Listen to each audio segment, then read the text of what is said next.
Hey guys, it's me Kennedy and welcome back or welcome to my YouTube channel. My name is Kennedy or Ken or Kennedy Ariel, whichever one you want to call me.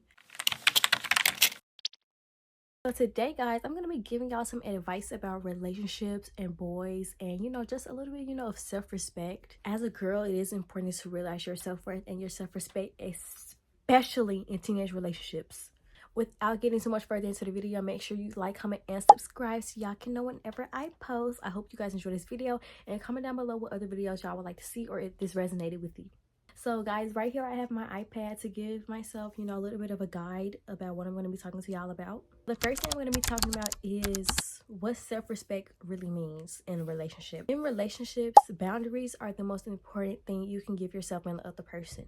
If you don't have any boundaries in your relationship will not make it. There was a couple instances in one of my past relationships where I really didn't set boundaries early on, so he thought it was okay to do certain things. I'm gonna insert some pictures here of whatever I can find of things that made me realize like this is weird, and I sat there and let that happen. So again, like, no. And there was an instance where, let me sit right here so I can insert it and talk. They said we need to talk because I got a question, and they said, why do you get mad when I call older women hot? Why would any girlfriend feel comfortable with their person calling another woman hot? Is that not ridiculous? Is that ridiculous to say? Let me know. I don't really care if they're older or not, but that is an instance where I didn't set boundaries early on, and I sat there and let it happen because this happened multiple times. I'm gonna insert pictures of it happening multiple times. Do not sit there and let your boundaries be crossed by any person in a relationship. So the second thing I'm gonna be talking about is, how do you know when a boy doesn't respect you?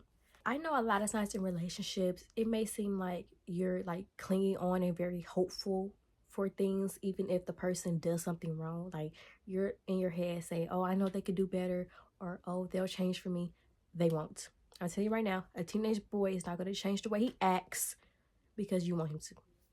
Not going to do it. I've witnessed it firsthand. One thing that really that I really resonate with is inconsistent text and only texting when he's bored.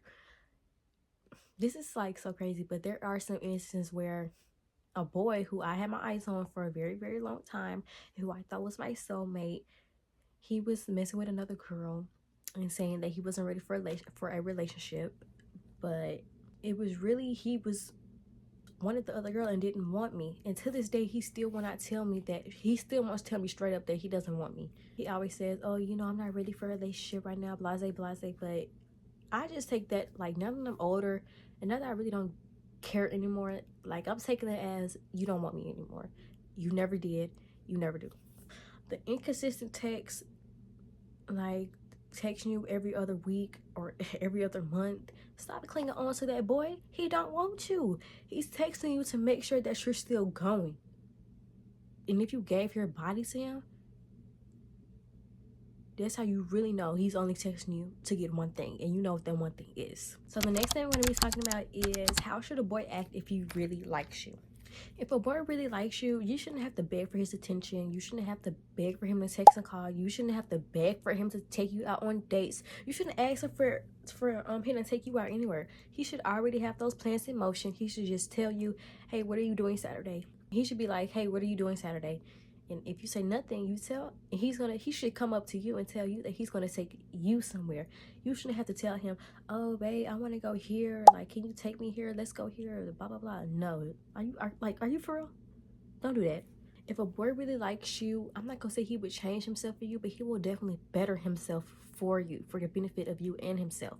If that boy is going around just being lazy and on the games 24/7 and going to basketball or to the gym all the time and not making room for you, and you steady hanging on to him and calling him first and doing whatever, you're a dummy. Plain and simple.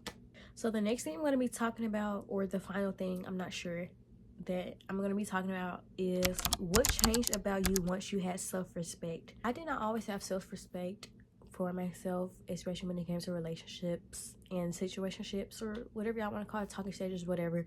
I didn't always have the mindset that I do now. I feel like it really takes that one person to just set it off for you completely.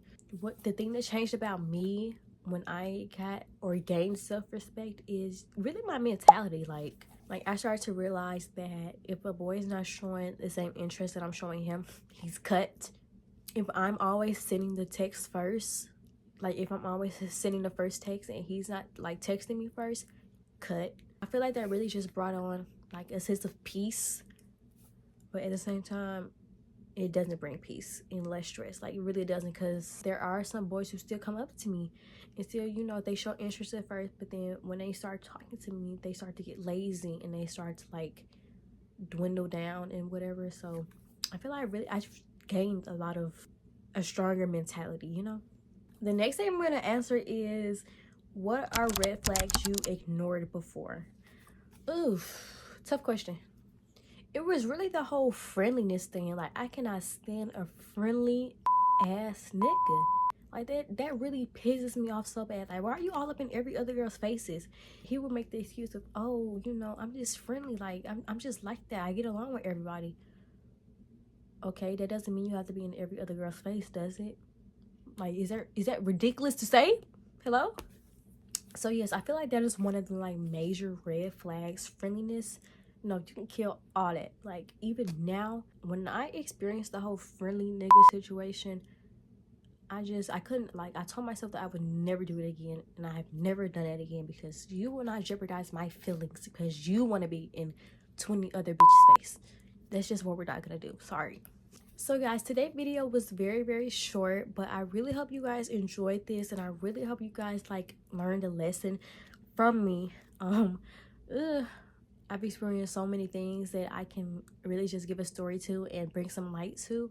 And for all my young girls out there who are in relationships or are looking to be in relationships, please put yourself first, because boys would never put you first. And I'm so sorry to break it to you, but they would never put you first. They would never put your feelings first. It doesn't matter how much you beg and plead for them to do right. If they're not doing right the first time, girl, leave. With all that being said, I really hope you guys enjoy. Again, make sure you like, comment, and subscribe, and hit those post notification bell so y'all can know whenever I post. As always, I love you. Bye.